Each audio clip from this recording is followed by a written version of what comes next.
Okay, tupo Germany hapa tunapigania Tundu Lissu, tunapigania John Heche, vile vile tunapigania Godbless Lema, Amani Golugwa na wale viongozi wetu wote ambao wamekamatwa.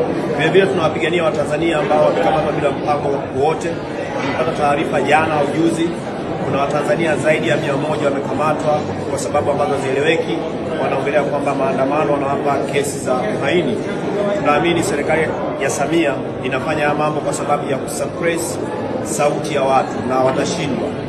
Watanganyika sasa hivi tunataka Tanganyika na tutahakikisha kwamba tunarudisha mamlaka ya Tanganyika mikononi mwa Tanganyika. Huu ni mwanzo tu. Naamini kabisa Watanzania wameshaona, wameona mwanga kwamba ni lazima tupambane, ni lazima turudishe nchi yetu. Tunasema free Tundu Lissu, free Nifa, free Amani Golugwa, free Godbless Lema, free John Heche, free kila mtu ambaye amekamatwa kwenye Tundu Lissu. Hapa tuko kwenye bunge la Berlin, German.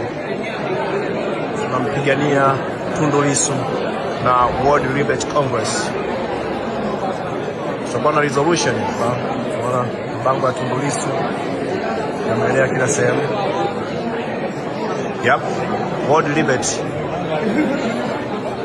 Congress. Okay. Tundu Lissu ndio hapa tena. Tundu Lissu is Lissu, man. Watu wanamwongelea Lissu, yote ndio mbaya. Yep. Tundu Lissu. Na no reforms, no election. No reforms, no election. Free Tundu Lissu. Fascinated. Wala kuna bango hapa wameandika kabisa no reforms, no election.